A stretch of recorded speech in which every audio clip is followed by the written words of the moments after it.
এই কেইদিনমান আমি সকলোৱে ছ'চিয়েল মিডিয়াত দেখিবলৈ পাইছোঁ ৰেজেণ্ট গ্ৰুপৰ দুজনমান নেতাই বিভিন্ন জাতি উপজাতিক তেওঁলোকে যিটো বিৰোধ মন্তব্য কৰিছে অপমান কৰিছে এইটো মই তীব্ৰ ভাষাৰে গৰিহণা দিছোঁ আৰু আমি তেওঁলোকে বিশেষ কৰি এই এনেকা বেলেগ বেলেগ সমাজক তেওঁলোকে আঘাত হানি আমাৰ আদিবাসী আৰু আছাৰ নামটো বদনাম কৰি আছে আৰু সেইকাৰণে মই তেওঁলোকক আহ্বান কৰিছোঁ যে এনেকা মন্তব্যৰ পৰা তেওঁলোকে আঁতৰি থাকক আৰু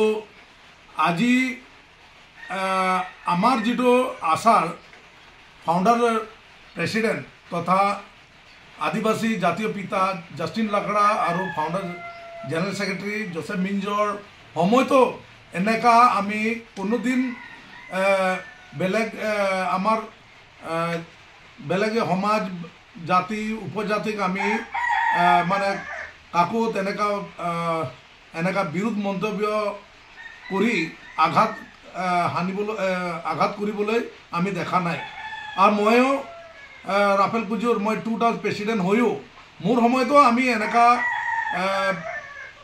মানে কোনোবা জাতি বা উপজাতিক আমি এনেকা বিৰোধ মন্তব্য কৰা নাই সেইকাৰণে আজি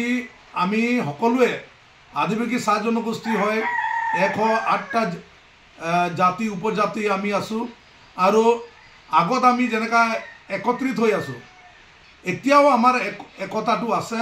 ইয়াত আমাৰ কোনো আমাৰ একতাটো এনেকা মন্তব্য কৰি আমাক ভাঙন কৰিব নোৱাৰিব আছাৰ ৰেজেণ্ট গ্ৰুপৰ যেটো দুজন নেতাৰ যেটো মানে তেওঁলোকে বক্তব্য ৰাখিছে আৰু কিছুমান জাতি উপজাতিক তেওঁলোকে নানা ধৰণৰ যেটো মন্তব্য কৰি কিনে তেওঁলোকে আঘাত কৰিছে এইটো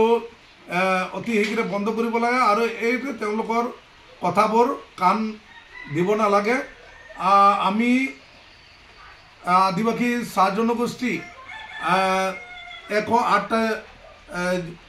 জাতি উপজাতিত আছোঁ যেনেকা তাঁতী কক ঘাটুৱাৰ কক গোৱালা কক ওৰাং মুণ্ডা খাৰিয়া সান্তাল ভূমিজ তেলি ইত্যাদি আমি সকলোৱে মিলি কিনে আদিবাসী চাহ জনগোষ্ঠী হওঁ আৰু ইয়াতে আমাৰ মাজত কোনোবা আদিবাসী চাহ জনগোষ্ঠী ক'বলৈ ভাল পায় কোনোবা চাহ জনগোষ্ঠী ক'বলৈ ভাল পায় কোনোবা আদিবাসী ক'বলৈ ভাল পায় ইয়াত চবেই নিজৰ পচন্দৰ ইয়াতো আহে আৰু এইটো লৈ তেওঁলোকে যিটো মানে এটা ডাইৰেক্ট কিছুমান জাতিক আটাক কৰিছে এইটো হ'ব নালাগে এইবোৰ নেতাৰ পৰা আমি সাৱধান থাকিব লাগিব আৰু মই আহ্বান কৰিছোঁ যে আজিলৈকে আমাৰ যিটো একতা আশা কক আৰ্চা কক এছিমেছ কক যিটো কমন ইছ্যুৰ কাৰণে আমি এক গৈ আছোঁ আৰু সেইটোৱে আগবাঢ়িব লাগে আৰু আমাক থাৰ্ড ফ'ৰ্চ যাতে ইয়াত ভাঙন কৰিব নোৱাৰে তাৰ বাবে মই সকলো পক্ষকে আহ্বান কৰিছোঁ